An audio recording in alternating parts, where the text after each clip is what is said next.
Next, please. Hi? Name. Oh, Queen Neat? Oh, sorry, I didn't realise we were amongst royalty. Oi, Osiris, check this out, we've got a queen. You might know him as Lord of the Underworld and Judge of the Dead. Where am I? You're dead, Dal, and you've been mummified, which is great news for you. It is? Yeah, look at you, all in one piece. Oh, well, except for your brain and your lungs and, well, all your organs, really. They're over there in a jar. What do I do now? Well, you can start by filling out this papyrus work, and then we're going to have to weigh your heart against this feather of Mahat. But as long as that checks out, you're good to go. Okay. This is Queen Neat. Well, it's Amelia playing Queen Neat. We don't have vision of the real Queen Neat because she died about 4,200 years ago. But now we know a lot more about her because of this discovery.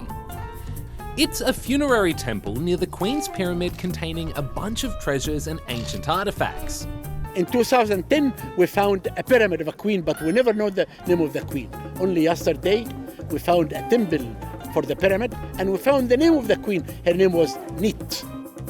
She was the third wife of King Titi, the first pharaoh of Egypt's 6th dynasty, who ruled from 2323 BC to 2291 BC, which means she was a big deal in life and in death. You see, ancient Egyptians believed that when you died, you took a lot of your wealth with you. They built elaborate monuments for their dead royals and stuffed them with treasure. They also went to a lot of effort to preserve their bodies through mummification.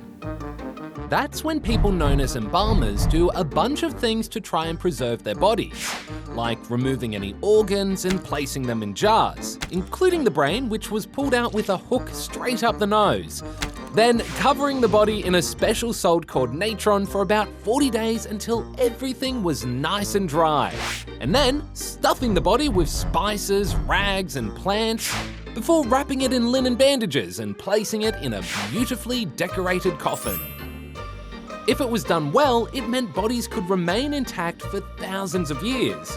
And it's one of the reasons why we now know so much about ancient Egyptians and their way of life, or death. And they didn't just mummify people, they also mummified their pets. Meanwhile, here in Queen Neat's funerary temple, there were also statues and figures, ancient games, masks and other artifacts. And a 4-meter papyrus scroll containing a chapter from the Book of the Dead, which is a book of spells that direct the deceased through the underworld in ancient Egypt.